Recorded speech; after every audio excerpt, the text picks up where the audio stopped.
This is part 2 from last week, and this is from a book by written by Greg Koukl and Francis Beckwith called Relativism, Feet Firmly Planted in Midair. I highly recommend this book. I think if you only get one book on the topic of relativism, this is my favorite. I've read several. I just think it's the most it's written well for lay people. You know, it's not technical, but it's layperson enough that most people can understand it fairly well. And then Greg Koukl has his own ministry called Stand to Reason, and so he trains people in apologetics and how to defend and share your faith. And you can subscribe to his YouTube channel by that title, Stand to Reason. It's really good. And then he's got another book called Tactics, which I think is the best book, hands down, on apologetics and evangelism. It really is about how to share your faith and how to interact with people that are non-believers. And again, I've read lots of books on evangelism, and a lot of books on evangelism tell you how to share the scriptures, what kind of scriptures to use, and that type of thing. He's more at how do you build bridges with people so that you don't burn down bridges right away, but how do you build relationships with people and plant seeds? And I think for most of us, his book is less intimidating than like if you read something by Ray Comfort or people that are more, you know, some people are just really good at evangelism and they're good at communicating and they're aggressive and courageous and bold. Most people aren't that way. I found that most people, as a matter of fact, our church is probably 90% introverts. So we don't have a lot of people that are just out there in the streets, you know, confronting people with the gospel. I mean, I think most of us are, you know, we're just, if the door opens, we'll go there, but we tend to be shy and more introverted. And so I think that his book is really helpful for the average Christian out there. And how do you talk to people that are not believers? So his book, Tactics, is more of how to do that. But this book is really just understanding relativism. And we're going to be getting into postmodernism in the next few weeks as well. And then what's called, it's actually a new word to me. As a matter of fact, it's so new I can't remember it. But it's something like metamodernism, I think, is what it's called. And so that's what's now beyond postmodernism. So I'm going to read an article from actually a psychologist who has identified this new worldview as, I think he calls it metamodernism. But don't quote me on it. Don't count on that word. I think that's what he used. I'm going to be using it in a few weeks when we talk about postmodernism, or beyond postmodernism to where we're at today. Again, all these things they might be words you're not familiar with, that you don't use regularly, but again, as we go through this, we'll be defining things and clarifying as we go along. So what I want to do is I'm going to read this to you. We're going to just follow along as I read the article that I've passed out. If you're watching the video, it's in the, if you click on it and scroll down, it has where to get the PDF of that so you could follow along if you're watching on video. But again, we're in a series called Know Why You Believe. So we're going to be looking at the initial part of this is just understanding the worldviews that people have around us. And then we're going to hone in on what do Christians believe, what are the most important things Christians believe, like the resurrection, like the authority of the Bible, the inerrancy, the infallibility and authority of the Bible. You know, why do we trust the Bible over any other religious book? Why do we say Jesus is the only way to salvation? How do we share that with others? And why is that the case? And so anyway, we're going to look at a lot of apologetics issues. How do we know there's a God?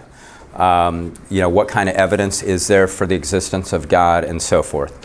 So it's going to be a long series, but we're going to cover a lot of different subjects along the way, all to help you know what you believe, why you believe it, and then how to share that with others. So it's really a combination of apologetics, theology, and evangelism.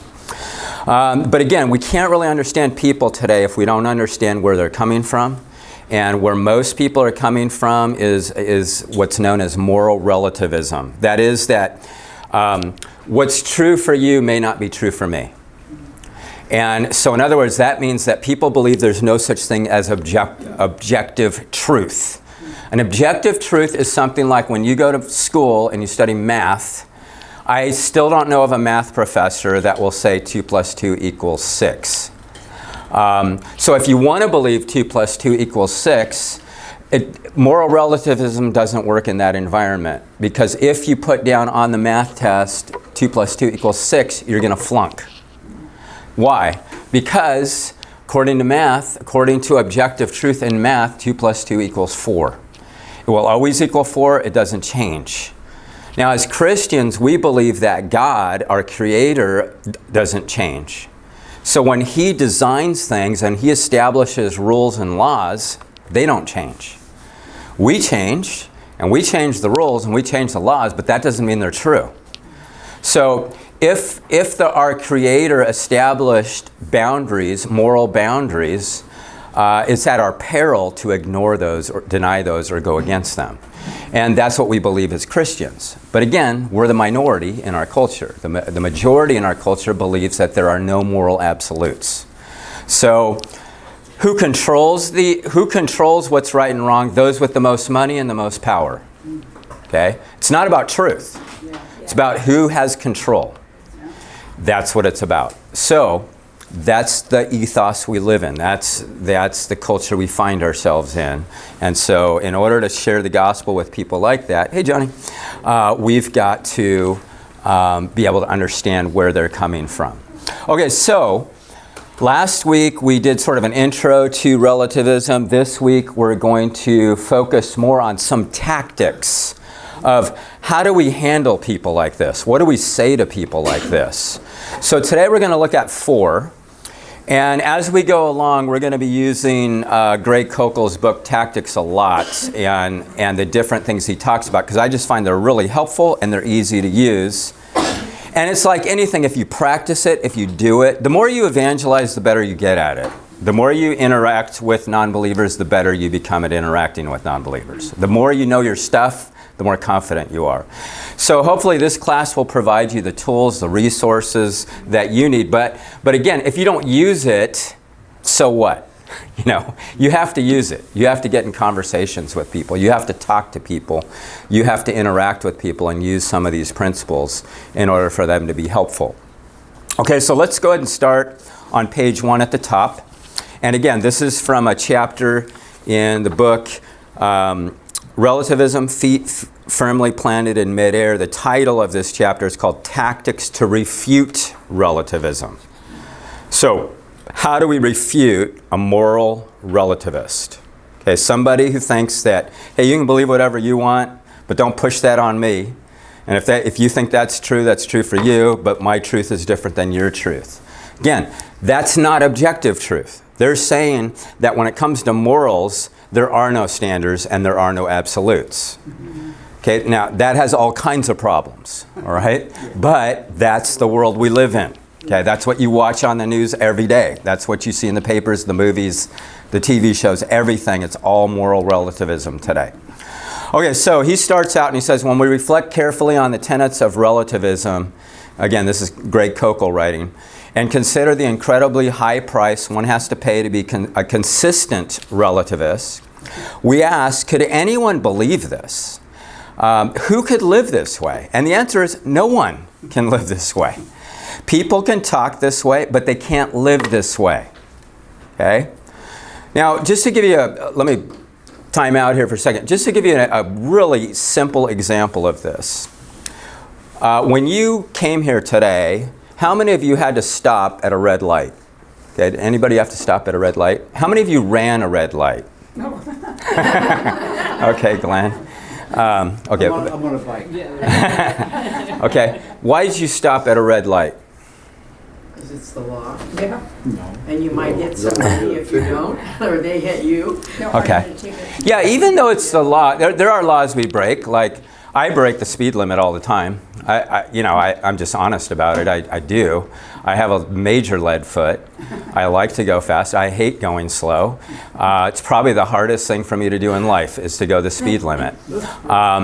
So 55 to me is like, gosh, I do that going out of the driveway. It's like 55, that's for, pardon those of you who are grannies, but, that's for really old grannies, great grannies, okay, to go 55. But anyway, but the reality is I'm more apt to stop at a red light than I am to go 55.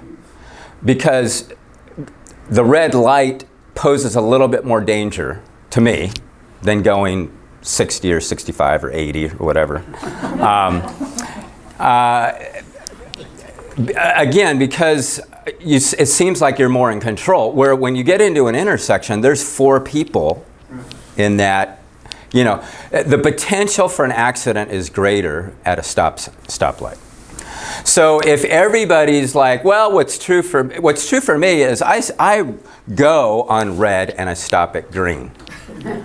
Okay, now when that person runs the red light and hits somebody, or the officer sees that and pulls him over, is he going to get a pass because of moral relativism? No. Okay, why? Because it's the law. Okay, now what we believe is that God established natural laws like gravity. Like you can say, well, I don't believe in gravity. Well, if you go on a 10-story building, you go on the Golden Gate Bridge, you say, I'm going to jump on this, but for me, gravity doesn't work. Well, I have news for you. I'm going to say goodbye to you and farewell because you're going to die. Why? Because gravity is a law that if you violate it at your own peril, because it is a law that does not change. Morals, from God's perspective, are exactly that way.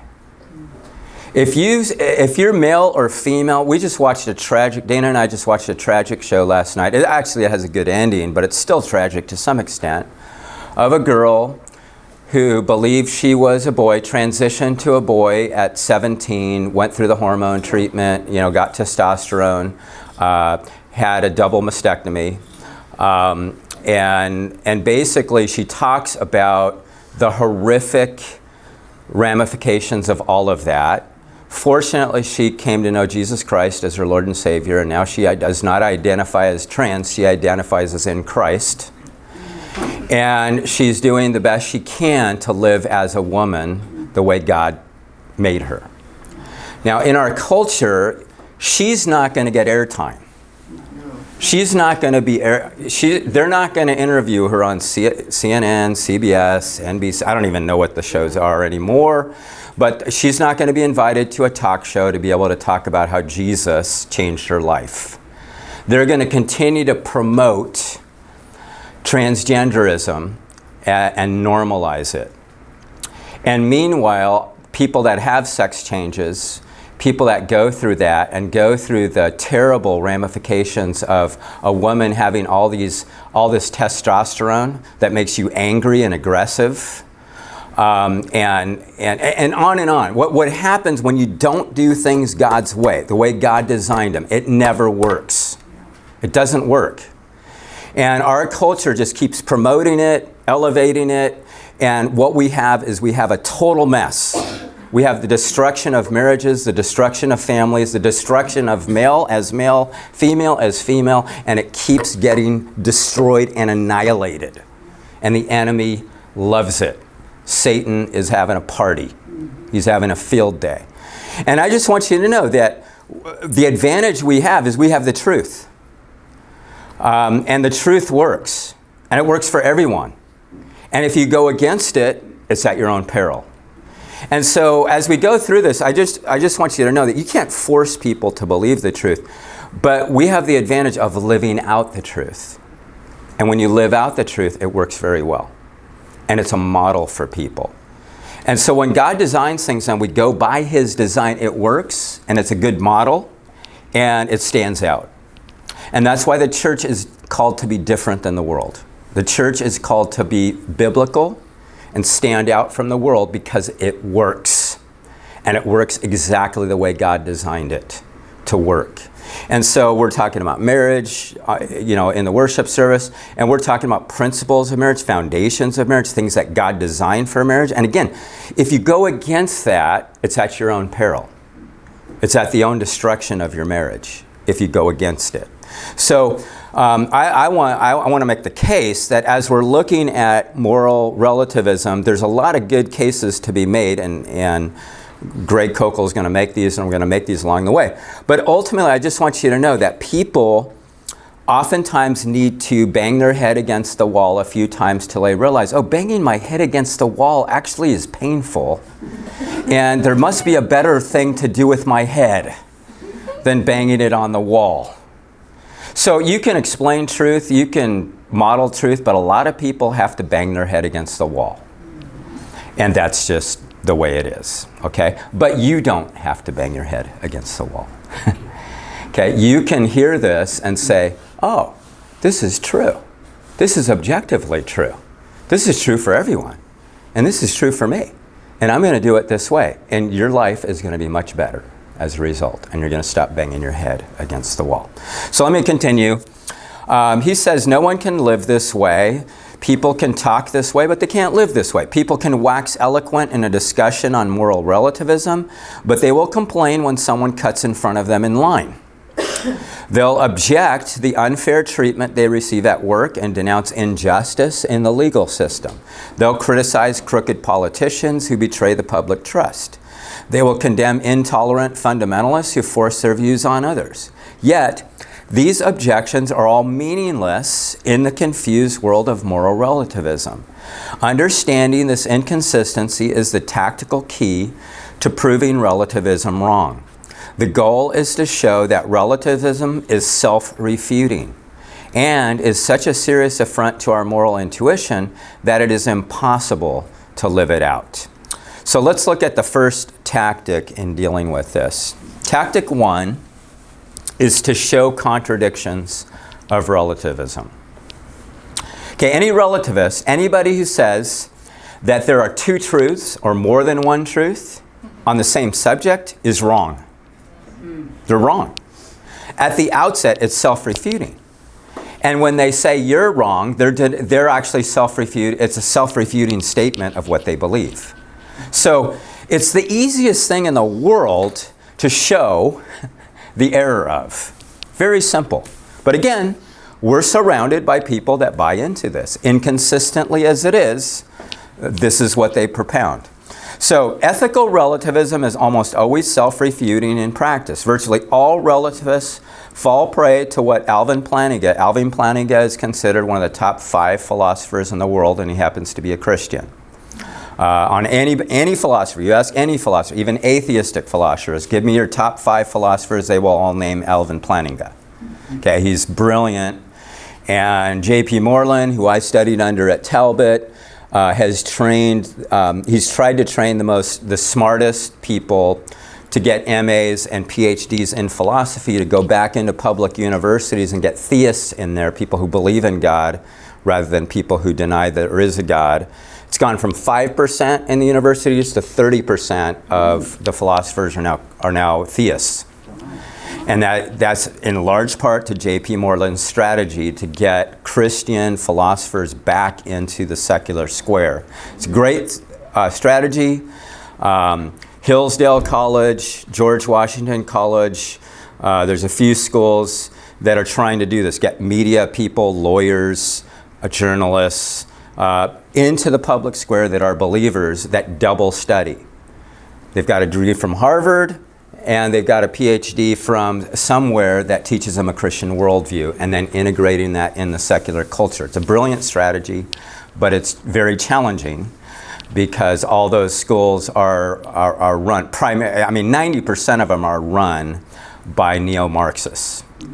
And it's very difficult to go against, to get the Christian worldview into a school that's run by practical atheists.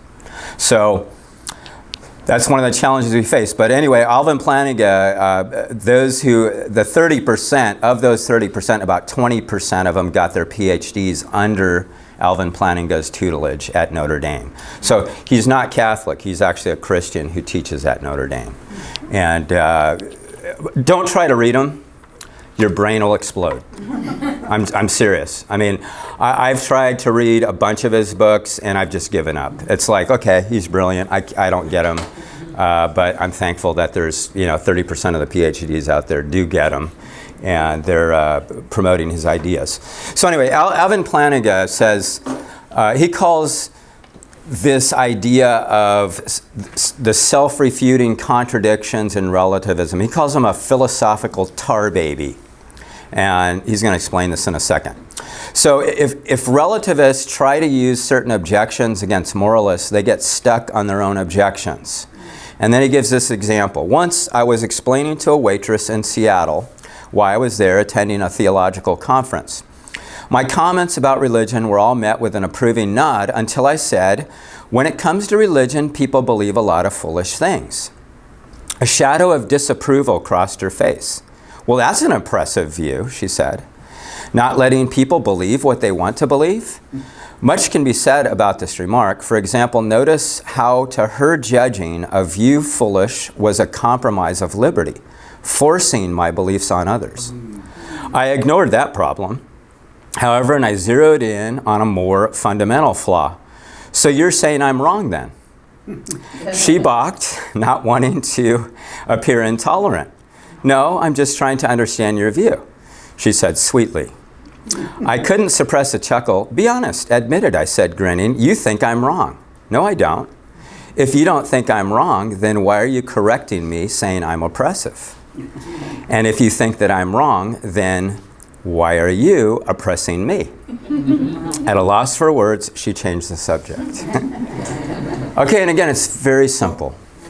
It's very simple to show that relativism is totally self-refuting. So this conversation exposes a common flaw of relativism. When relativists try to assert their views, they get stuck on Plantinga's tar baby. Comments like, you shouldn't judge others, you intolerant bigot, show that relativists aren't consistent. They want moral rules to apply to others, but not to themselves. Objections usually take two forms. You shouldn't force your morality on me, and who are you to say? So let's look at, you shouldn't force your morality on me. When confronted with the line, you shouldn't force your morality on me, simply ask, why not? Okay, just why not? This response is effective for two reasons. First, it's only two words.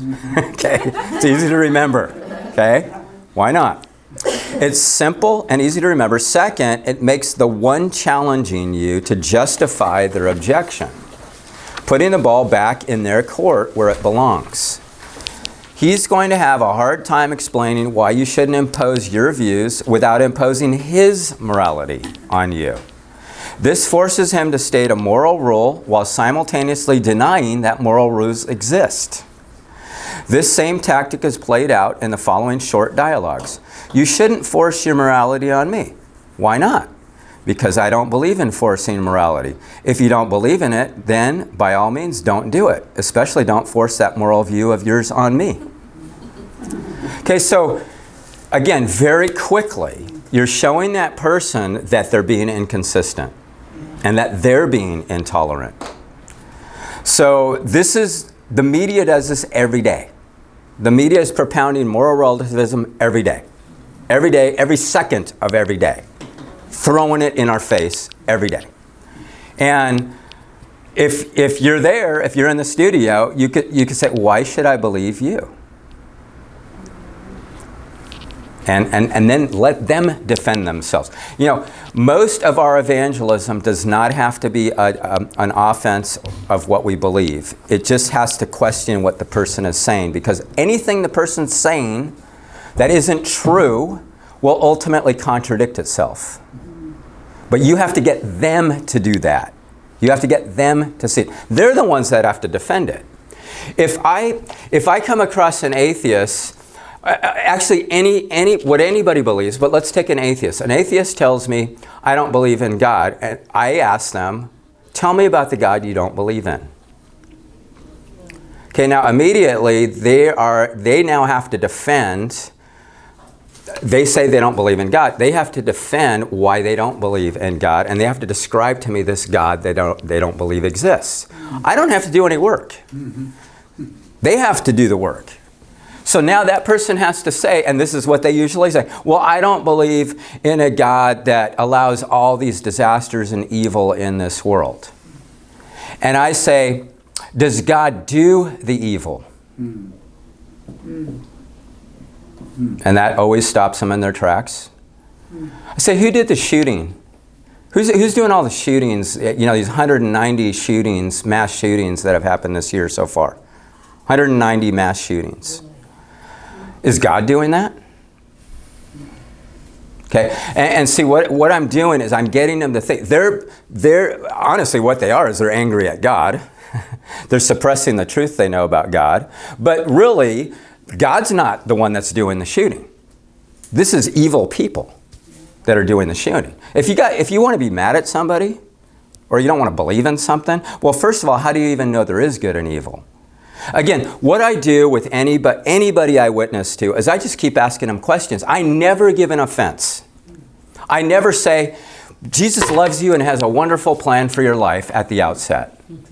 Now, I believe that, but they're so opposed to Christianity when I'm starting with them that what I need them to be is in opposition to what they believe.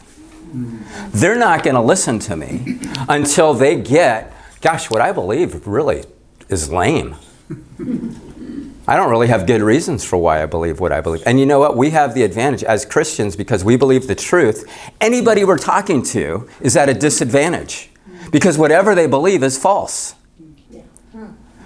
You need to get them to see that. How do you do that? You ask them questions. You don't need to, it's all on them. Everything's on them. They need to defend what they believe and why they believe it. And you know what? They can't do it. But what usually Christians do is you get in a fight.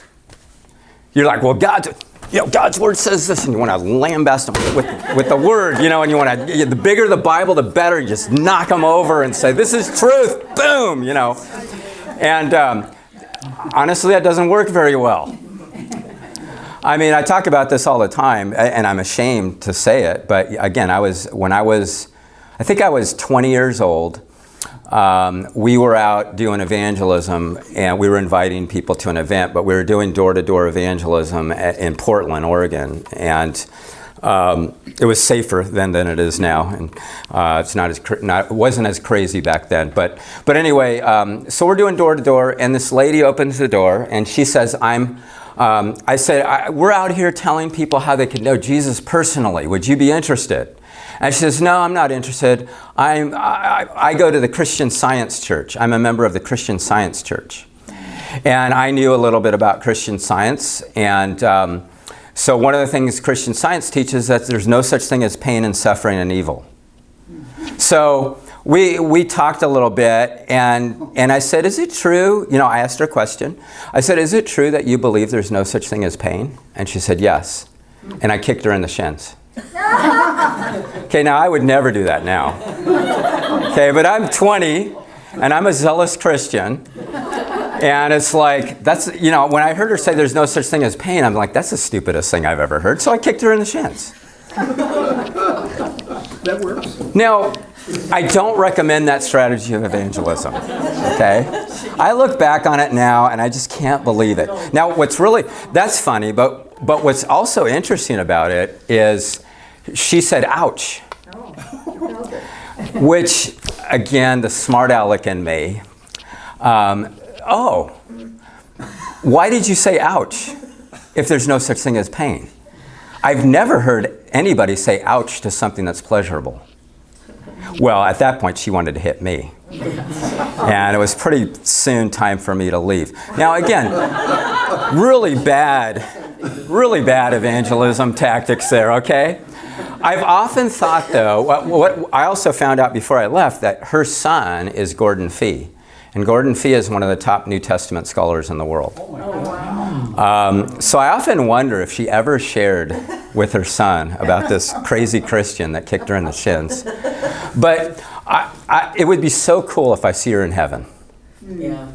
You know, because again, I left this, and this is what you want to do with non-believers. You don't want to kick them in the shins. I don't recommend that. Don't do that. But what you do want to do with non-believers is you want to plant a seed where when you leave, they're really thinking about what you said. And there's no way I could have left without her thinking, okay, I told him there's no such thing as pain. He kicked me in the shin. That hurt. So does pain exist? Is that just in my mind? Well, that really hurt. And she probably, I don't know, she might have had a bruise there the next day. I don't know. I probably could have been put in jail for that. I didn't kick her that hard, honestly. I didn't. I don't think I did. But anyway, she did say ouch. She did say ouch. So it was hard enough. But anyway, again, no recommendation there on evangelism. What I am saying, though, is that verbally what you want to do with people is you want to leave them so that what Greg Koukl talks about in his book Tactics is he says you want to leave a pebble in their shoe. When you have a pebble in your shoe, if you're going for a hike and you start out with a pebble in your shoe, you don't continue. You stop. Even though it's a pain to stop, especially if you're timing yourself. I'm one of those guys, when I hike, I like to beat my last record. I like to go faster. So for me, I'll probably walk with the pebble for a while. But at some point, it's driving you nuts. And it starts hurting, it starts bugging you. And you got to stop and take it out. What you want to do with non-believers is you want to ask questions such that they start doubting what they believe, which again, if they're not Christians, whatever they believe is false. Okay? If they believe the truth, they believe what you believe. They believe what I believe. I'm talking about big things. I'm not talking about opinions, like which, is In-N-Out better than, is an In-N-Out burger better than a Super Duper burger? If all of us have both those burgers, some of us are going to like In-N-Out better and some of us are going to like Super Duper better. That's an opinion, okay? That doesn't have to do with truth. But if we say, is a burger at Super Duper better for you or a burger at In-N-Out better for you? Now we have to deal with the facts. What kind of meat are they using? What's in that meat? Are there hormones injected in that? Does it have, is one organic? Is one not organic? Now we're dealing with truth because we're saying what's actually better for you.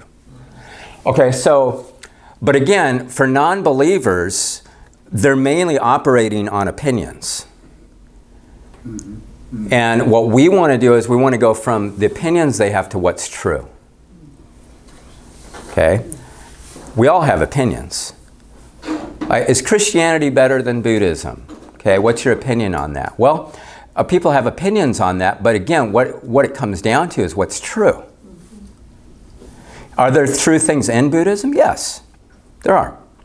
There's a lot of things Buddhists do that are really good. But is everything they do, and ultimately, is Buddhism going to save you? No, it's not. Why? Because Jesus isn't the center of Buddhism. You are.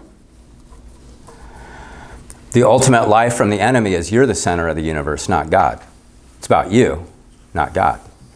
Okay, so anytime we talk to anybody, what I want you to know is the best strategy you can use. It's so easy. Just ask them questions. Why do you believe that? What leads you to that conclusion?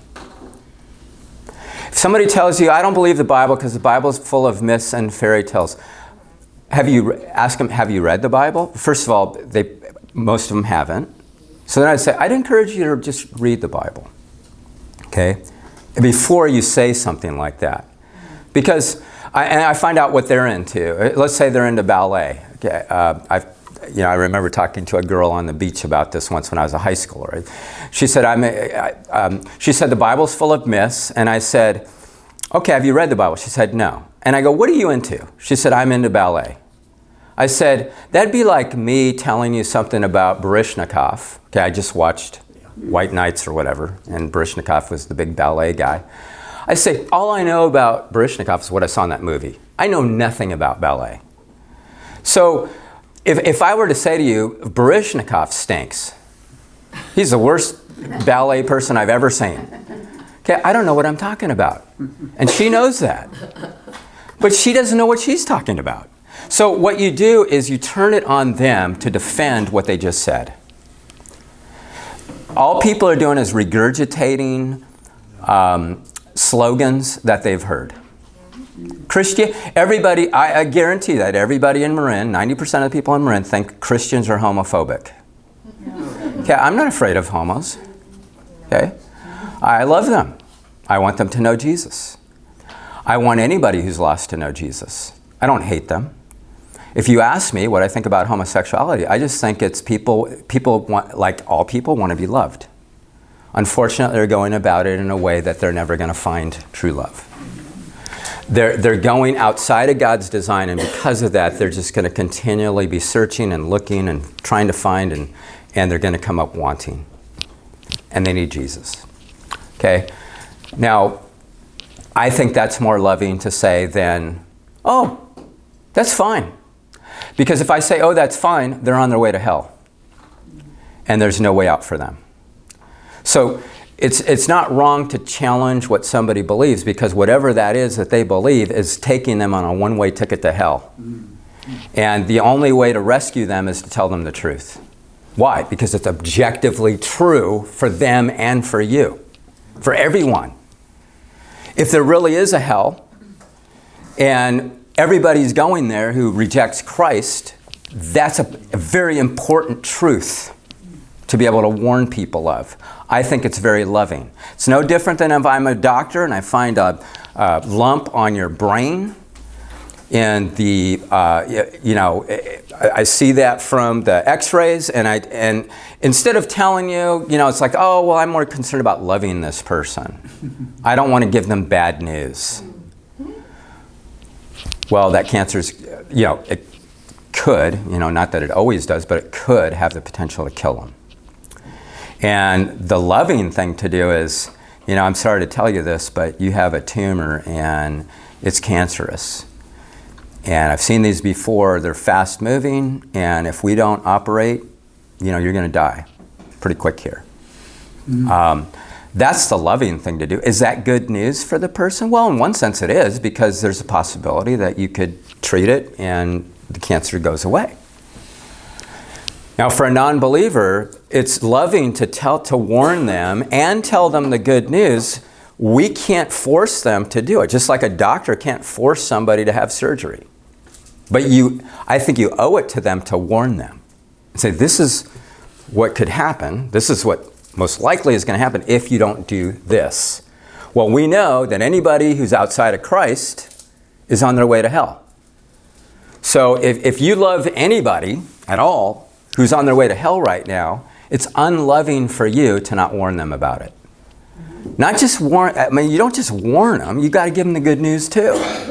You got to say, here's why. But again, the best way to do that isn't just to go up to them and say, you're on your way to hell. You need to let them see that they're on their way to hell by asking questions that lend themselves to, man, what I believe really is lame. I don't think this is true.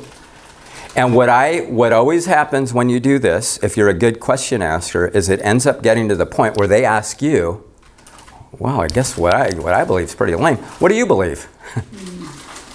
And then you can tell them. Because now they see, man, I've been wrong all these years. What I believe is actually false. What I believe doesn't work. What I believe has always made me miserable. You seem like a pretty jovial person. What do you believe? That's what you want. You want to get them to the point where they start asking you questions. But you're not going to get there by kicking them in the shins. You're not going to get there by hitting them over the Bible, over the head with the Bible, starting out telling them they're on their way to hell. That's not how you're going to do it.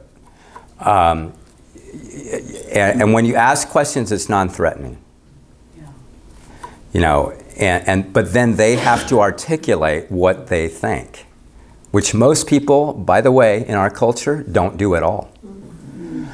They follow social media that's in line with what they believe without ever questioning it, without ever wondering, is it right or is it wrong?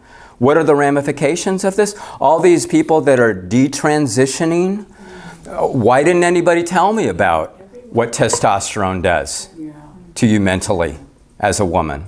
You know, well, the media doesn't talk about any of that stuff. It's just great. You know, let's put Bruce Jenner or Jack, what's his name now? I don't know. What's his name? What did he change his name to? The female name. Caitlyn Jenner. Okay, now I remember watching Bruce Jenner when I was a kid. Yeah. So I see him now and it's like, wow, you know, what happened? Yeah. But, wow, in the culture, that's the hero. That's the woman of the year. Even though, not even a woman.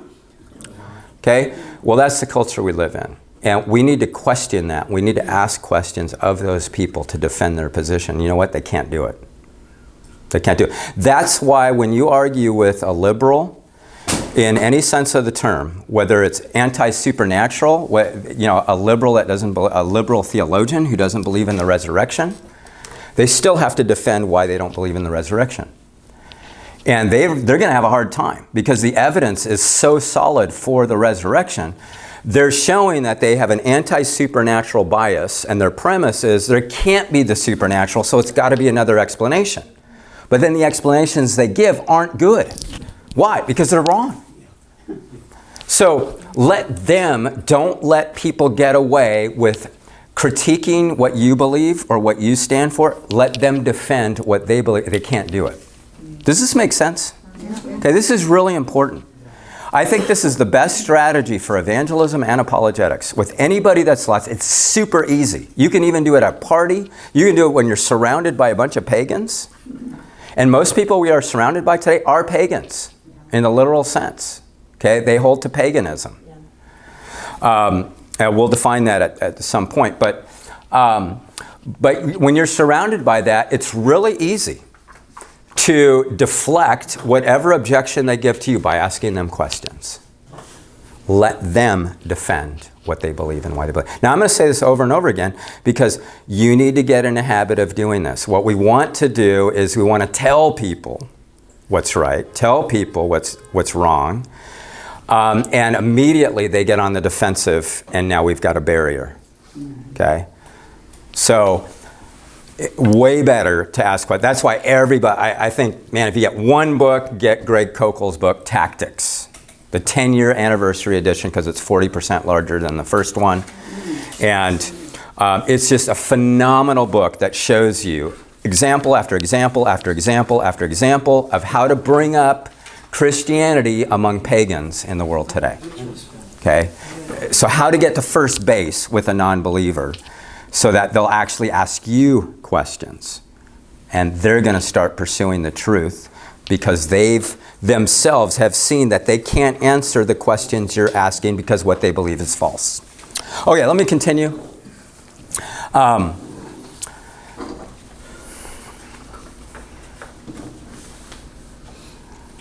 Okay, there's a second paragraph on page 2. Is that where I am? Yes. Yep. I went on such a tangent. It's all related, though, so it's not totally.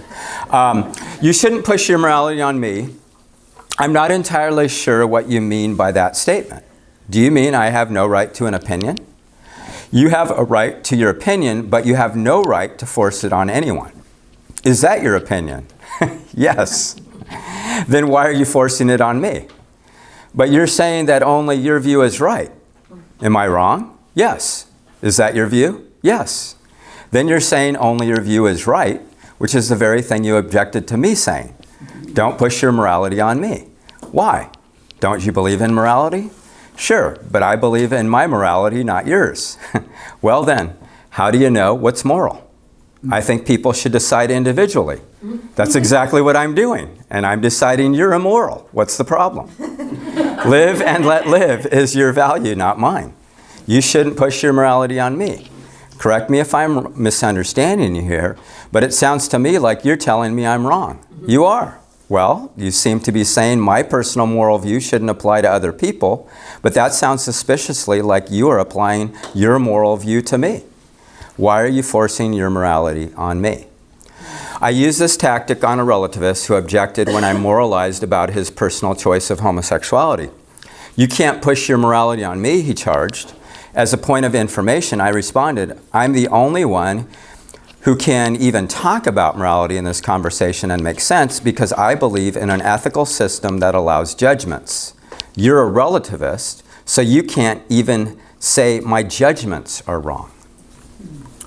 Okay, so again, he just shows all these ways to deflate the argument of the relativists. Okay, how about who are you to say? How do you answer someone who says, who are you to say? You answer with, who are you to say, who are you to say? You may need to unpack this a little. She's challenging your right to correct another, yet she's correcting you.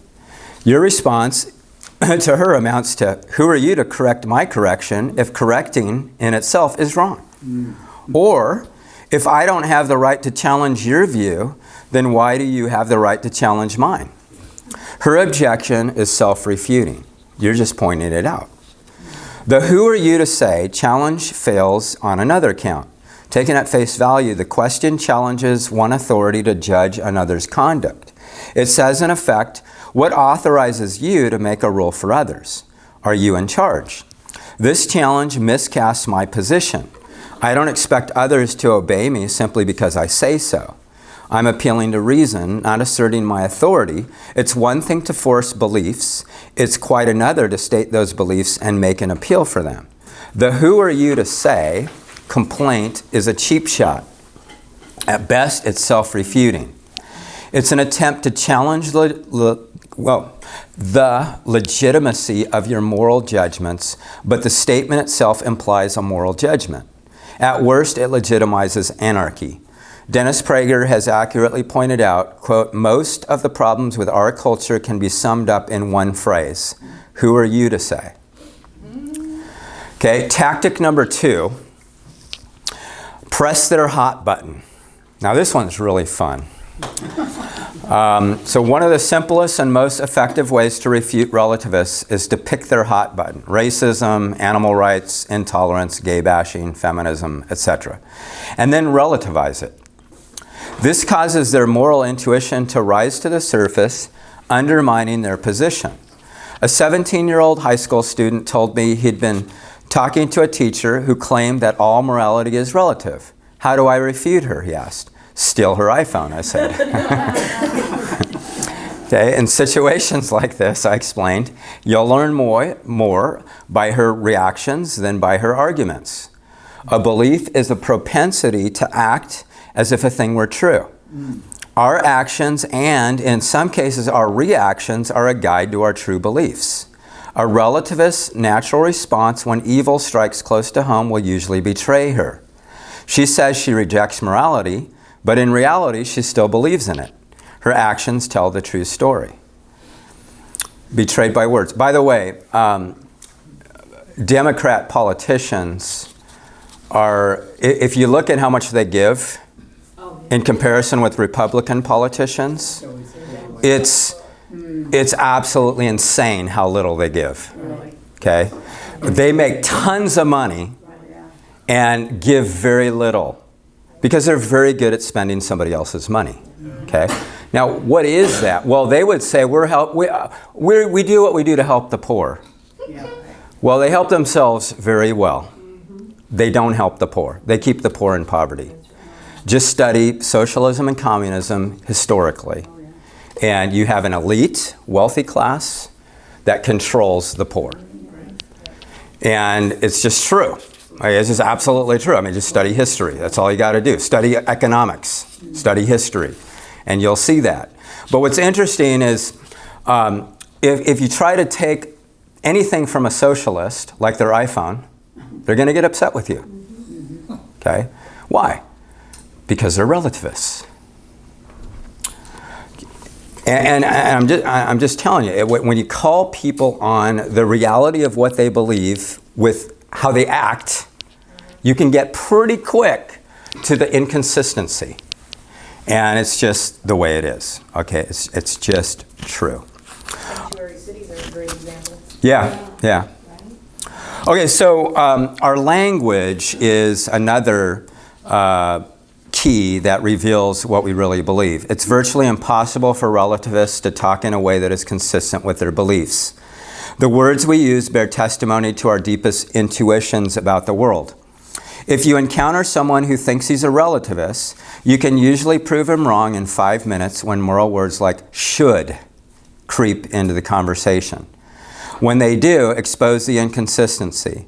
The tactic works for a good reason. Morality is built in. Okay? God made us with a conscience. God made us with a moral law internally. Human beings have an innate capacity to reason in moral categories and to make accurate moral judgments. This is where intuition plays an important role. Instead of arguing for morality, we ask a question or make a comment that gets the person in touch with her own moral intuition. We then ask her to make sense out of a response in light of her relativism. Okay, what's wrong with judging? The power of this approach is illustrated in my conversation with a physical therapist I'll call Bill. Bill was a friendly, tolerant sort, willing to talk with me about Christianity until the question of homosexuality came up. My apparent lack of tolerance made him uncomfortable, and he said so. That's what bugs me about Christians, he said. You seem nice at first, but then you start getting judgmental. What's wrong with that? I said. It was a leading question. It's not right to judge other people? If it's wrong to judge people, Bill, then why are you judging me? This question stopped him in his tracks. He'd been impaled on his own principle, and he knew it. You're right, he admitted. I was judging you. Kind of hard to avoid it. He paused a moment, scratched his head, and regrouped. How about this? It's okay to judge people as long as you don't force your morality on them, he said, thinking he was on safer ground. That's when you cross the line. Okay, Bill, can I ask you a question? Sure. Is that your morality? Yes. Then why are you pushing your morality on me? Bill was getting stuck on Plantinga's Tar Baby. He tried a couple more false starts before he couldn't extract himself. Finally, in frustration, he said, "This isn't fair." Why not? I asked. I can't find a way to say it so it sounds right. He thought I was playing a word trick on him. Bill, it doesn't sound right because it isn't right. It's self-refuting, I explained. At this point in the conversation, some people throw up their hands and say, "Now you've got me confused." In these cases, I respond, "No, you were confused when you started. You just now realized it." Okay, good stuff. Okay, tactic 3. Force the tolerance issue. The third tactic makes capital of a relativist commitment to tolerance. Many people are confused about what tolerance is. According to Webster's New World Dictionary, the second college edition, tolerance means to allow or to permit, to recognize and respect others' beliefs and practices without sharing them, to bear or put up with someone or something not necessarily liked. Tolerance then involves permitting or allowing a conduct or point of view you think is wrong while respecting the person in the process. Okay, we don't do this anymore. This is not done anymore, unfortunately. But that's the world we're in. So notice that we can't tolerate others unless we disagree with them. We don't tolerate people who share our views. Instead, tolerance is reserved for those we think are wrong. Okay, this is a really interesting point. This essential element of tolerance disagreement has been completely lost in the modern distortion of the concept. Nowadays, if you think someone is wrong, you're called intolerant. This presents us with a curious problem. Judging someone as wrong makes one intolerant, yet one must first think another is wrong in order to be tolerant. It's a catch-22. According to this approach, true tolerance is impossible. Adding to the confusion is the fact that tolerance could apply to persons, behaviors, or ideas. The classical definition of tolerance, what might be called civic tolerance, can be equated with the word respect. We respect people who hold beliefs different than our own. We treat them courteously and allow their views in the public discourse, even though we may strongly disagree with them and vigorously contend against their ideas in the public square. Note that respect is accorded to the person here. Whether his or her behavior should be tolerated, however, is a different issue. This is the second sense of tolerance. Our laws demonstrate that people may believe what they like, and they usually have the liberty to express those beliefs, but they may not behave as they like.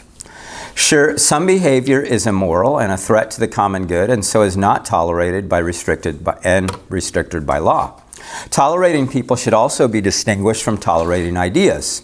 Civic tolerance says that all views should get a courteous hearing, not that all views have equal worth, merit, or truth. The view that no person's ideas are any better or truer than those of another is irrational and absurd. To argue that some views are false, immoral, or just plain silly does not violate any meaningful standard of tolerance. These three categories are frequently conflated by muddled thinkers. If we reject another's idea or behavior, we're automatically accused of rejecting the person and of being disrespectful. To say we're intolerant of the person because we disagree with her idea is confused. On this view of tolerance, no idea or behavior can be opposed, regardless of how graciously, without inviting the charge of incivility. Historically, our culture has usually emphasized tolerance of all persons, but not tolerance of all behavior. This is a critical distinction because in the current rhetoric of relativism, the concept of tolerance is most frequently advocated for behavior, premarital sex, abortion, homosexuality, pornography, and so on. Ironically, though there is little tolerance for the expression of contrary ideas on issues of morality and religion, differing views are soundly censured. The tolerance issue has thus gone topsy-turvy. Tolerate most behavior, but don't tolerate opposing beliefs about those behaviors. Contrary moral opinions are labeled as imposing your view on others. Instead of hearing, I respect your view, those who differ in certain ways are deemed bigoted, narrow-minded, and intolerant. Most of what passes for tolerance today is not tolerance at all, but actually intellectual cowardice. Those who hide behind that word are often afraid of intelligent engagement and don't engage, or even consider contrary opinions. It's easier to hurl an insult than to confront the idea and either refute it or be changed by it. The classical rule of tolerance is still a good guideline. Tolerate persons in all circumstances by according them respect and courtesy. Tolerate, that is, allow behavior that is moral and consistent with the common good, and tolerate, accept ideas that are sound. So, again, this is a really important thing to get, that our culture is basically it's modeled for them to hate Christians. They're told we hate them. We don't. We hate their ideas. That's a big difference. And why do we hate their ideas? Because their ideas are killing them. So we want to engage them because we love them. I mean, it's ironic that they think we hate us. We really love them. And we want them to know the truth. And we know that their lives are a mess because they believe lies. But we don't even get the chance to say that now. And that's why we have to ask questions. Because you can't challenge anything. They don't take it as a challenge of their idea. They take it as a challenge of their person. Right. Okay? And that's what they're being taught, which is a lie.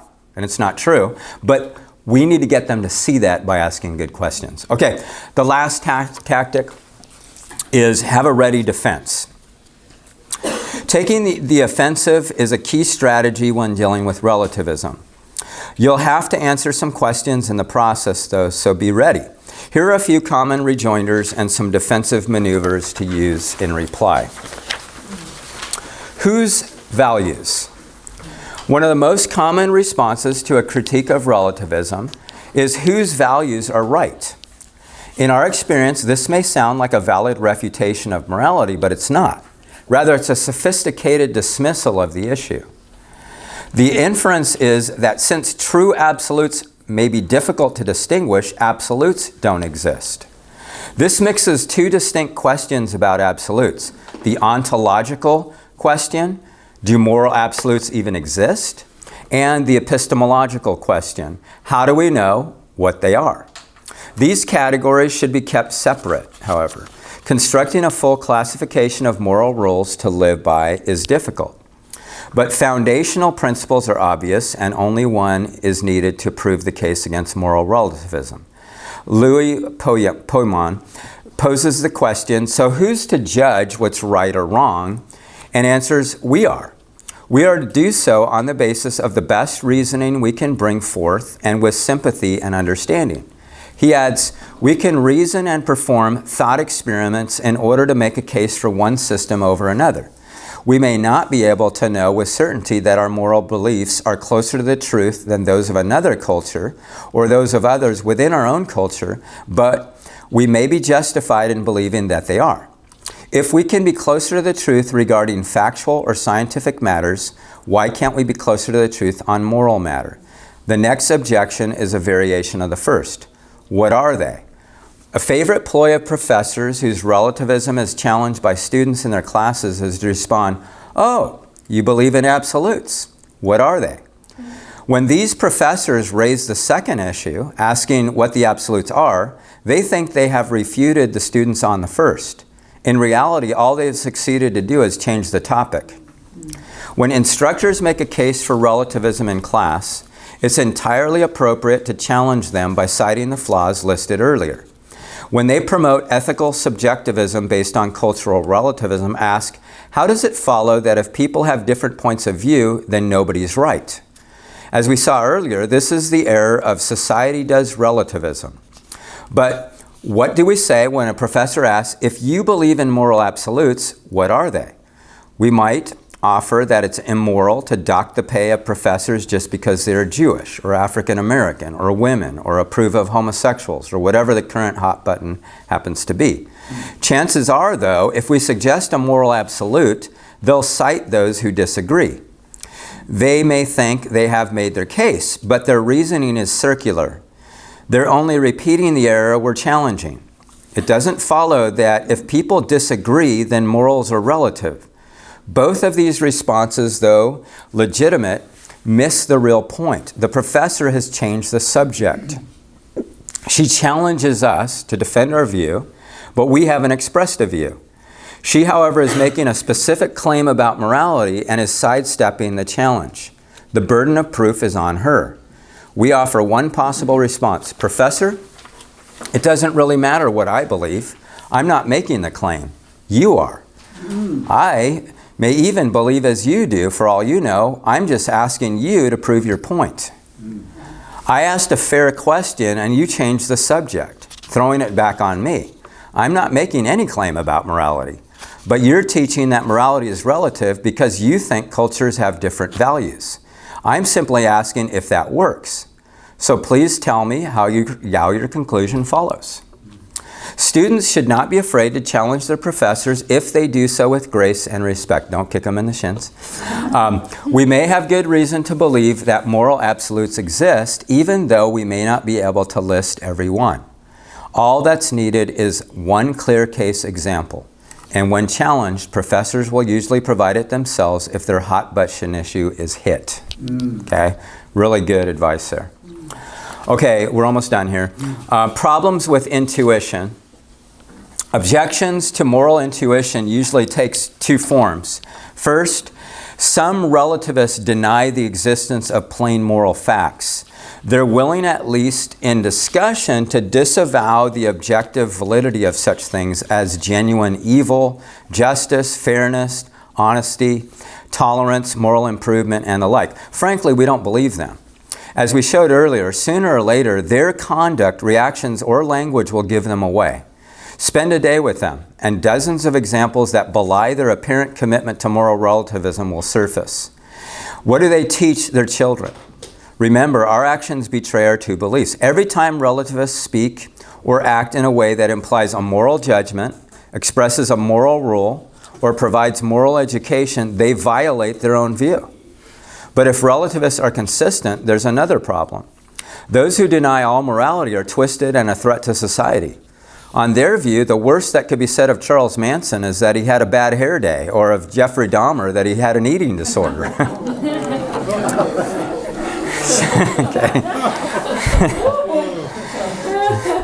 Simply denying morality is not good enough. One needs to offer some compelling reason why rape, torturing a newborn child for pleasure, or punishing an innocent person are morally benign. The burden of proof is on the one who denies plain moral truth. Relativists can't win.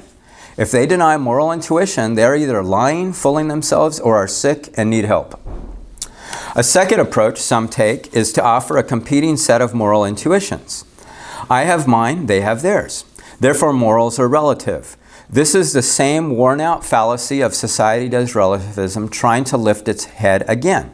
As we have seen, differences do not prove that no one is correct. Further, it's always fair to ask, in what way is your appeal to intuition the same kind of appeal as mine? Just calling something an intuition doesn't necessarily make it one. It's easy to say you're wrong, but it's much harder to show why. For example, if you dispute our case for moral common sense by citing some parochial practice among hill tribe peoples in Southeast Asia that makes sense to them, we're going to want to know why we should consider that a genuine intuition and not just a tribal custom. We give clear case examples like it's wrong to punish an innocent person because he's innocent for a reason. Each of the things we've mentioned has a universal quality and leads to a careful justification of our view. Any contrary claim requires the same if it's to be taken seriously. The bankruptcy of relativism. Relativism is bankrupt. It's not a true moral system. It's self-refuting. It's undermined by serious counterexamples. It makes morality unintelligible, and it's not even tolerant. When tolerance makes sense. The principle of tolerance doesn't follow logically from any form of relativism. Society does relativism, that is, descriptive relativism, tells us only about culture. It says nothing about morality. No valid moral principle can be deduced from the observation that cultures seem to differ in their moral viewpoints. If from this we conclude that morality is relative, then we certainly can impose the objective moral rule of tolerance on other cultures. Society says relativism, that is normative relativism, dictates that one ought to follow the moral rules of one's own culture. Even here, though, tolerance is required only if one's particular society values it. Many don't. If a culture values intolerance, then its citizens are obliged to be intolerant. As a principle, tolerance has no independent moral force of its own. Further, one culture can impose its view of tolerance on another. In I say relativism, individual ethical relativism, morality is purely an individual matter. Since by definition, moral truth is relative to a person's private convictions, it is inappropriate to prescribe universal statements like all people ought to be tolerant of others' viewpoints. The principle of tolerance makes sense only in a world in which moral absolutes exist. Wow. And only if one of those absolutes is, all people should respect others' rights to differ. The ethic of tolerance can be rational only if moral truth is objective and absolute, not subjective and relative. Tolerance is an absolutist principle and makes no sense from any view of ethical relativism. And let me just say something here. What's really interesting about this is you look at Nazi Germany, you look at Stalin, you look at Mao, you look at all these people that just kill millions of people. What are they doing? Essentially, they're relativistic. They're saying, it's my morality or nothing. It's what I believe or nothing. And instead of making an argument for it, you can't, so you kill them. Okay, that's why Christians have been persecuted ever since the beginning. And we will continue to be so. And I'll be shocked if they don't start killing Christians in America in the next 20 years. Why? Because they're not tolerant of our view. Okay? And they have no argument. So because they have no argument, it's just easier to kill you. Okay? Now, that might sound totally radical to you, but if you study history, this is what always happens. Okay? Because they have no argument. Because they have no absolutes. And it's the people in power that control the masses. It's the people with the money. It's the people with the power. So, unfortunately, our days are numbered as far as how much we can even share without severe ramifications. In Muslim countries, there's a lot of Muslim countries around the world right now where if I were on video there, they'd kill me. Okay, I literally would be killed. There's no tolerance for going against their view. And it's punishable by law. So this does exist all over the world. Well, let me close with the last paragraph there. The consequences of relativism. People are drowning in a sea of moral relativism. Relativism destroys the conscience. It produces people without scruples because it provides no moral impulse to improve. This is why we don't teach relativism to our children. In fact, we labor to teach them just the opposite. Ultimately, relativism is self-centered and egoistic. Doing our own thing is fine for us, but we don't want others to be relativists. We expect them to treat us decently. Relativism is also dangerous. At Auschwitz, Hitler declared, quote, "I freed Germany from the stupid and degrading fallacies of conscience and morality. We will train young people before whom the world will tremble. Regarding morality, we are faced with only two possibilities, either morality or non-morality, either moral objectivism or moral relativism. There are no other choices. Morality is either objective and therefore absolute in some sense and universal, or not objective, and therefore personal and subjective, mere opinion. These are the only choices. If moral relativism is bankrupt, as we've demonstrated, then some form of moral absolutism must be true. Morals exist. There's no way around it. The conclusion has radical consequences for the way we see the world." All right. That's a lot. Yeah. It's a heavy way to start the day, isn't it? We need about 5 minutes. Yeah. But good stuff. Really good stuff. Awesome. So next week, we'll do sort of an intro to postmodernism and how that came about. And then we're going to deal with how to deal with postmodernists. Again, very similar to relativists. But there are some different nuances. And then we're going to talk beyond postmodernism of what's sort of the latest label of the worldview that's in our culture, which has a different name. So we're going to look at that, and then how do we deal with that, okay?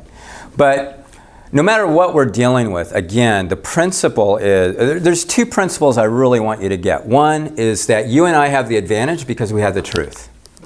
Okay, the most important questions in life: why am I here?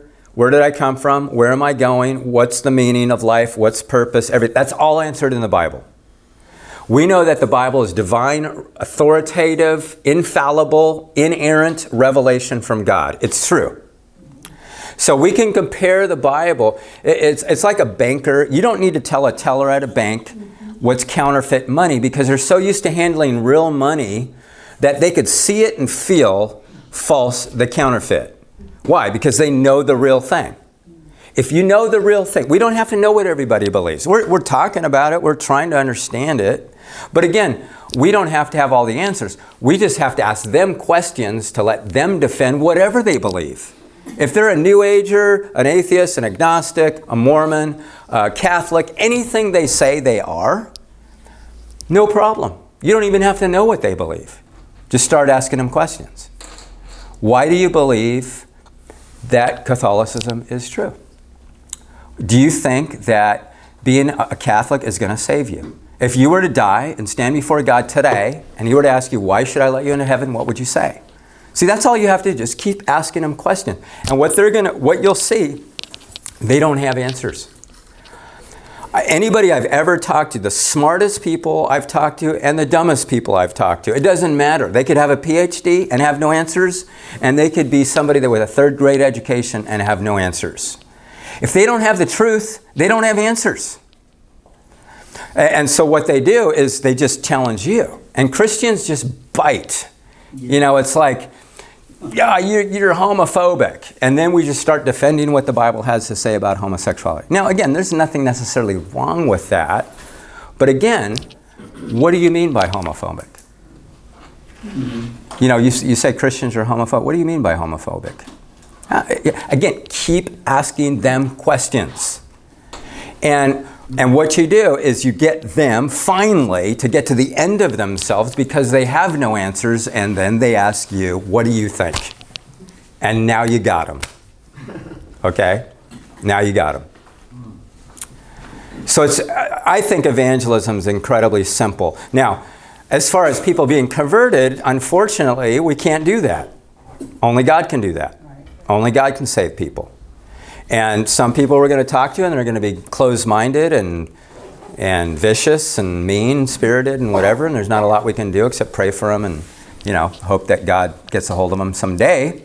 But you are going to run across people in your life that are going to be open. And the time is right. Yeah. I just wanted to add for Greg Kokel and the tactics book. One of the things that really struck me when I first read it was, I'm just really intimidated about answering all these questions and having all the right things to say and all of that. And he's like, he explains that, the goal is not to convert somebody in that conversation. Like how you began today's session, it's just to put the pebble in the field. And that's all we're trying to do, and that's what those questions can do. So it takes a lot of pressure off us to just know that, he talks about gardeners and harvesters. Right. And that most of us are actually gardeners. We're not going to be the harvester. But, if somebody's not doing that gardening, then when the harvester comes along, they might not have the ready crop. So we all have just our piece to play. Thanks for sharing that. And that is totally true. And again, we tend to think of ourselves, we have to close the sale. And so, and when we get shut down, we end up getting totally shut down where we don't even evangelize anymore. And again, to me, it's much easier to have the mentality, I'm just going to plant seeds.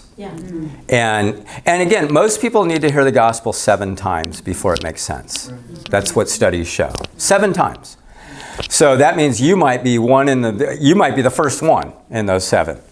But again, God's going to bring, if God has elected who he's going to save. Okay, he's going to save them. But he uses the means of our witness. He uses the means of our proclamation. So it's a privilege to be able to proclaim to others the good news. But if we don't get to the good news, at least hopefully we can plant some seeds that maybe others will get to the good news, and God uses us in the process. Again, the flower needs to thank the rain, the sun, the person that planted it, the seed it came from. There's a lot of things for the flower to thank for its existence. For your salvation, there's a lot of people to thank.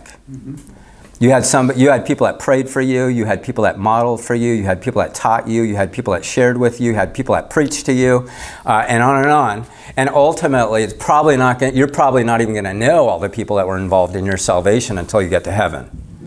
Because I'm going to see Sunday school teachers that I don't even remember that planted seeds of the gospel. I'm going to see people that prayed for me that I never knew were praying for me. And you are too.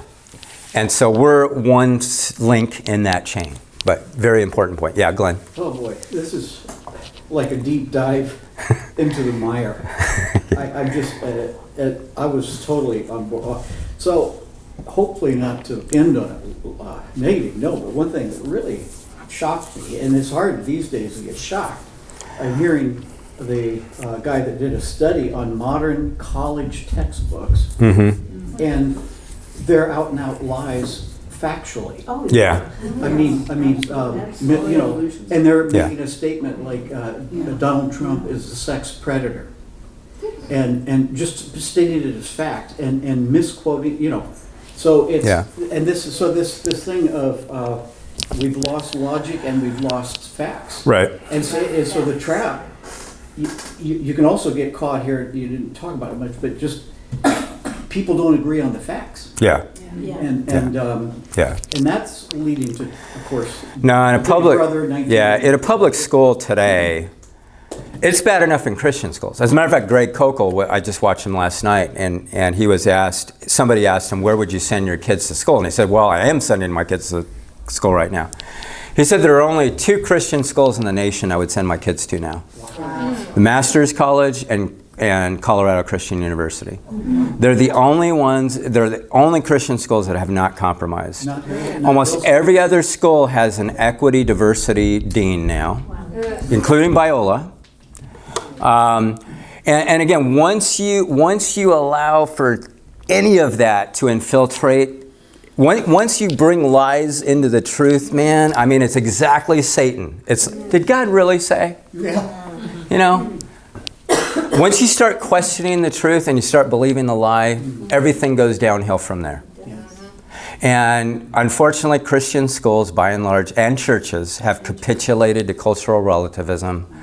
That's why I teach theology, apologetics. We preach the Bible, unadulterated, without apology. This is true. And if you don't like it, tough, because it's true whether you like it or not. And what do you have to defend in its place? And they don't. So the reality is you got a bunch of people in a sinking ship that are going to sink unless they bail out the falsities that they've bought into. They're going to sink. And the only hope for people is the truth. And the ultimate truth is Jesus Christ died on the cross for your sins, and you need him.